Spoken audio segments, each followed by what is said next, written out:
Welcome to Hungry Books. Please subscribe. How many times have you become overwhelmed by emotions, so completely ruled by them, that in anger or desperation, you make a terrible decision that you later end up regretting? Or how many times has something as simple as waking up on the wrong side of the bed completely ruined what could have been an otherwise pleasant day? Recent scientific studies have shown that mindfulness and meditation can have profound effects on your mental and physical health, and thus your well-being. Meditating can even make you more productive, regardless of how you live your life, by helping you conquer your ego and manage your emotions. The ego is your inner narrator or your sense of I. It's the voice that tells you what to do. We hear the word ego quite often. Your spouse might call you egotistical, your best friend is egocentric, and armchair philosophers invoke Freudian buzzwords blaming personal shortcomings on the ego. But the ego is far more nuanced than we give it credit. In our everyday interactions, we often refer to the ego as the source of pride, conceit and amour propre, or self-love. To most, the ego is the source of behavior that is self-serving or unconcerned with the well-being of others. To Freud, the ego represents a psychological mechanism that mediates between our morality and our base desires.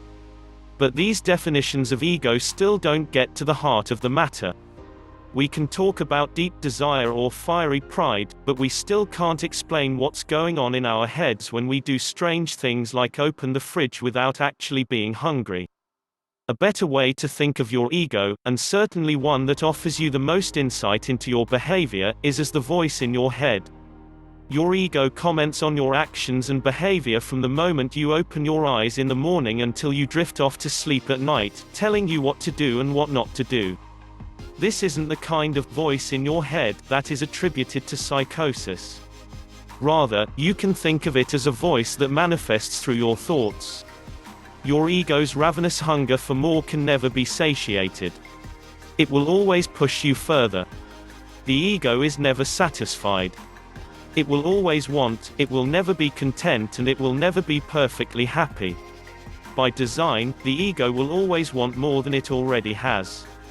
When the ego is fed a new thing, this simply resets the baseline for desire, and immediately, the ego begins reaching for something more.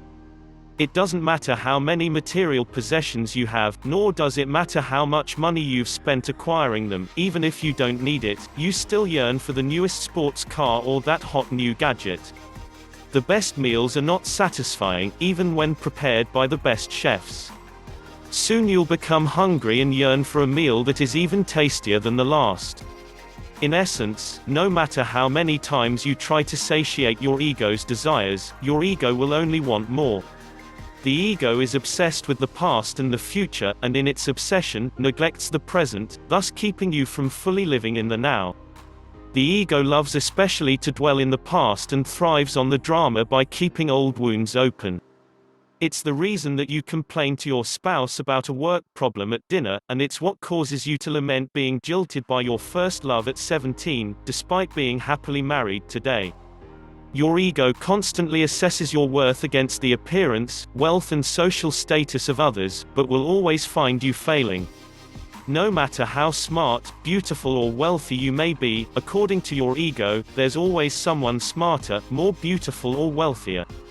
Thus, your ego will spur you to continually strive to become that better person. But after achieving what your ego wants, will you be happy? No. The ego is never happy. Just think of all the rich, famous or fortunate people who have committed suicide, become addicted to drugs or otherwise ruined their lives. Control your ego by practicing mindfulness and becoming more compassionate toward others. When we practice meditation, we learn a valuable skill called mindfulness. Mindfulness is the ability to respond, and not react, to our surroundings as well as our impulses. Meditation increases our mindfulness by instructing us to immerse ourselves fully in the present moment, and not to be overwhelmed with life's stressor. Mindfulness doesn't just improve our decision-making, it also changes our biology. A Harvard MRI study observed that people who had taken an 8-week mindfulness course through meditation had developed thicker gray matter in the areas of the brain associated with self-awareness and compassion. Likewise, mindfulness training appeared to shrink the regions in the brain associated with stress. This increase in compassionate behavior, that is, practicing concern for your own well-being and the well-being of others, is not something to be overlooked. Demonstrating compassion toward yourself improves your decision-making by allowing you to forgive yourself for mistakes and accept your flaws. In fact, studies have demonstrated that people trained in self-compassion meditation are more likely to demonstrate healthy behavior, such as quitting smoking or eating healthier. Likewise, being compassionate toward others actually helps you to become a more fulfilled person. One study asked participants for a few days to wear tape recorders which would record their conversations. The recordings verified that participants who practiced meditation were more empathic, spent more time with other people, laughed more and used the word "I" less. Indeed, we can use compassion for others to our own advantage. As the Dalai Lama put it, be wise selfish rather than foolish selfish. You don't need to lose your edge or become a pushover when you tame your ego. Some people dread the Buddhist concept of letting go, as they see it as going soft or becoming ineffective, an act of capitulation. Obviously, this sort of behavior did not make them happier people. Controlling your ego does not mean forgetting about your own needs and becoming a pushover. Controlling your ego does not mean that you have to lose your edge or stop being a productive member of society. Meditation is a simple way to increase mindfulness and compassion in everyday life. In essence, when you meditate, you sit comfortably and focus on your own breath. During this time, your mind will inevitably wander off to other things. That's okay. When this happens, simply refocus your mind on your breathing without judgment. The nice thing about meditation is that you don't need anything to get started, anyone can meditate anywhere. So, meditation is easy. But what's in it for you? Why should you bother? For starters, meditation increases mindfulness by teaching us to view the contents of our mind with non-judgmental distance. According to Buddhist teachings, we have 3 habitual responses to everything we experience. We want it. Think about that gut-level desire to eat a delicious cookie. We reject it. Have you ever listened to a flight attendant's safety instructions all the way through? Yeah, right. Mindfulness gives us a 4th option: we observe without judgment. Your first experience with mindfulness during meditation often happens when you experience some sort of uncomfortable situation, like an itchy nose or sore legs. In these cases, you simply observe the pain with impartiality and without reacting or moving. Eventually, you'll be able to apply mindfulness to more complex discomforts, your thoughts and emotions. In addition, meditation increases your compassion. Meditation does a body good, helping curb the effects of stress and even disease. Meditation is not only good for the mind, it also can have profound positive effects on the body. Humans still haven't shed the fight or flight instinct triggered in times of danger. While modern life has changed our daily threats, however, from prowling tigers to highway traffic, how stress affects our body hasn't changed.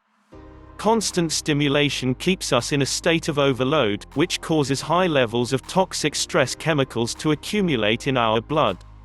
However, studies have shown that meditation can actually reverse the effects of these stress chemicals, by lowering blood pressure and thus reducing the risk of heart disease. Research also suggests that the mindfulness practiced during meditation can spill into everyday life, leading to increased patience, empathy and compassion. Imagine that you are stuck in a traffic jam on your way to work. Normally, you might react angrily and impatiently, punching your steering wheel and thinking, "Why is this happening to me?" However, once you have practiced mindfulness, you will simply observe these thoughts and let them pass without becoming consumed by them. You will not react but respond with sober calmness. Other studies have shown even more obvious health benefits. Meditation can also be beneficial in battling major depression, drug addiction, binge eating and smoking. It can help cancer patients better handle stress and senior citizens avoid loneliness. Meditation can also stem the effects of ADHD, asthma, psoriasis and even irritable bowel syndrome. Finally, meditation allows you to sculpt the one tool you have for perceiving and experiencing the world, your brain. Indeed, studies have shown that training your brain through meditation can improve your resilience, impulse control and your overall level of well-being.